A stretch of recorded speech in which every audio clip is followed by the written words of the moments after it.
Salut à tous. Dans cette nouvelle vidéo, on va parler de l'actualité brûlante, la nomination de Michel Barnier comme Premier ministre par Emmanuel Macron. Une décision qui fait beaucoup réagir. Alors, que pensent les politiques de cette nomination?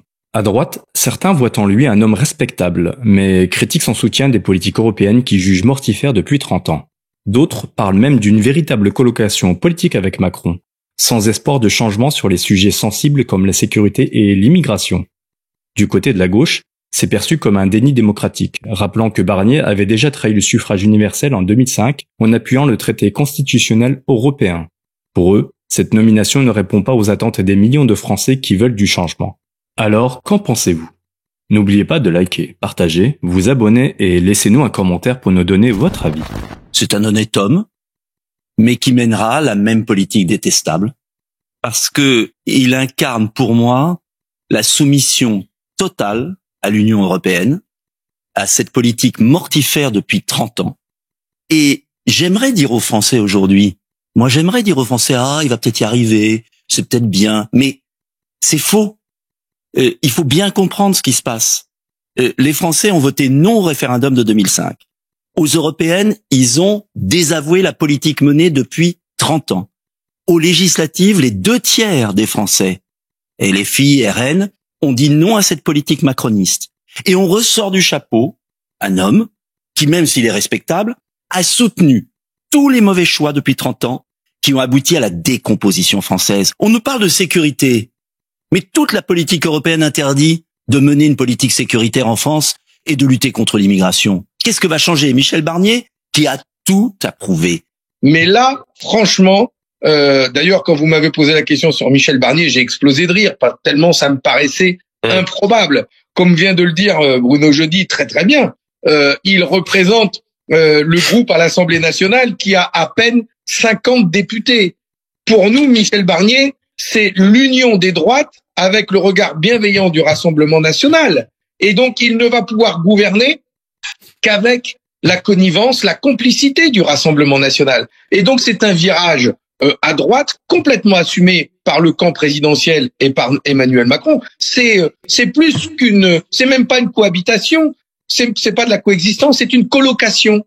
Ils vont vivre ensemble pour poursuivre la même politique et avec à chaque fois le besoin de présenter leur texte à Marine Le Pen, aux députés du Rassemblement national pour leur demander si, avec bienveillance, ils veulent bien ne pas censurer ce qu'ils présenteront. J'espère que nous aurons l'occasion de nous entretenir avec le prochain gouvernement, avec le Premier ministre, et nous entendons être de ce point de vue-là extrêmement intransigeants, parce qu'encore une fois, il y a des millions de Français qui ont dit leur volonté de changement, et je crois qu'il n'est pas dans l'intérêt aujourd'hui du pays que Michel Barnier se comporte en collaborateur du président de la République. Vous avez quand même parlé de défaite après les législatives. Est-ce que vous avez fait le bilan de cette défaite? C'était à la fois une victoire et une défaite. Une victoire parce que nous sommes passés en 2 ans de 6 à 143 parlementaires et que nous avons réalisé en France, avec nos alliés, un score qu'aucun mouvement politique n'a réalisé dans aucune autre démocratie occidentale, c'est-à-dire 34% des voix au premier tour, 37% des voix au second, et le RN est le parti politique pour lequel les Français ont le plus voté. Maintenant, c'est une défaite personnelle, parce que évidemment, candidat au poste de Matignon, je n'ai pas eu suffisamment de parlementaires à l'Assemblée nationale avec mon mouvement politique pour constituer une majorité. Mais la progression du Rassemblement national est une progression extrêmement importante. Donc nous allons évidemment travailler pour conquérir cette majorité dans le cadre de futures élections législatives, même si elle doit être anticipée. Et nous allons évidemment poursuivre la campagne. Moi, je poursuivrai les meetings chaque mois, les déplacements sur le terrain, et évidemment que nous allons rendre le Rassemblement national encore plus performant pour continuer d'élargir notre future majorité. Barnier semble répondre au moins au premier critère que nous avions réclamé, c'est-à-dire un homme qui soit respectueux des différentes forces politiques et capable de pouvoir s'adresser au Rassemblement national, qui est le premier groupe de l'Assemblée nationale, de la même façon qu'aux autres groupes. Et ce sera utile parce que des compromis vont devoir être trouvés compte tenu de la situation budgétaire de notre pays. Pour obtenir votre soutien, quel genre de Premier ministre doit-il être? Mais encore une fois, je pense qu'on a été totalement transparent. On a demandé à ce que nos électeurs soient respectés. C'était le premier critère. Le deuxième critère était un Premier ministre qui s'intéresse à la modification du mode de scrutin, parce que on ne peut pas envisager de ne pas tenir compte de ce qui s'est passé. Il faut que la France puisse, demain, lorsqu'il y aura une dissolution, obtenir une majorité claire pour la gouverner. Et évidemment, les sujets de fond qui nous intéressent fondamentalement sont ceux de la prise en considération de l'immigration hors contrôle, de l'insécurité qui explose, et évidemment de la préservation du pouvoir d'achat des Français. Donc ça, je ne peux pas répondre en amont. Et nous attendrons le discours de politique générale de M. Barnier. Est-ce que le Rassemblement national pourrait participer à un gouvernement de M. Barnier? Le Rassemblement national ne participera pas à un gouvernement de quelque nature que ce soit. M. Barnier n'est pas de nos idées, et ils ont fait en sorte que le Rassemblement national ne puisse pas obtenir une majorité absolue avec toute une série de magouilles de désistement. Aujourd'hui, ils sont dans la situation que nous avions annoncée, c'est une situation de chaos.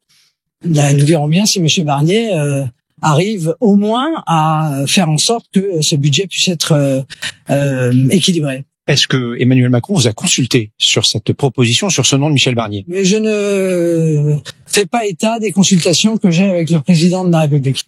Mais je ne suis pas le DRH du président de la République, non plus. Il n'y a pas de motion sans fil, pas, non? Non. Non, nous avons dit très clairement, nous avons posé un certain nombre de critères, un certain nombre de conditions. La première étant, encore une fois, d'avoir un Premier ministre qui soit respectueux des électeurs du Rassemblement national, qui considère que le Rassemblement national, et ça, ce sont les Français qui l'ont décidé, est le premier groupe à l'Assemblée nationale, et qu'il doit être consulté, traité avec respect. Je pense que M. Barnier correspond à ce critère. Pour le reste, c'est-à-dire sur les sujets de fond, nous attendrons de voir quel est le discours de politique générale de M. Barnier et la manière dont d'ailleurs il mène les compromis qui vont être nécessaires sur le budget à venir. Merci Madame Le Pen. Ce n'est pas le nouveau Front populaire qui est arrivé en tête de l'élection qui aura le Premier ministre et la responsabilité de se présenter devant les députés.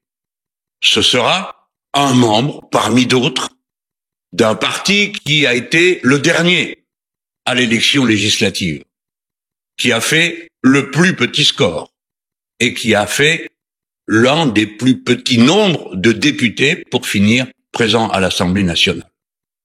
L'élection a donc été volée au peuple français. Le message a été nié. Non, cela s'appelle avoir un président de la République qui est un président de la République autocrate. Monsieur Cazeneuve n'est pas du nouveau Front populaire. Dans toutes les démocraties parlementaires, Monsieur Duhamel, lorsque une force est arrivée en tête, eh bien, c'est la personnalité de cette coalition arrivée en tête qui doit être nommée et qui doit ensuite travailler, c'est le rôle du chef du gouvernement et non pas du président de la République, à avoir des majorités texte par texte, ce qui était la proposition faite de méthode par Lucie Castet, qui est notre candidate pour Matignon. Donc ce qui est choquant, ce n'est pas ce qu'a fait la gauche, puisque le nouveau Front populaire a fait ce qu'il devait faire, c'est-à-dire nous nous sommes présentés ensemble aux élections, nous sommes la seule coalition à nous être présentés ensemble, en clarté sur un programme, nous avons gagné les élections et maintenant il faut respecter le résultat des urnes. Et je dois dire que M. Barnier n'en est pas à la première fois où il trahit le résultat des urnes, puisqu'il était un des artisans d'avoir fait repasser en 2005 le traité constitutionnel européen sur lequel que le peuple français avait voté non, et l'avoir repassé par la fenêtre malgré le résultat du suffrage universel.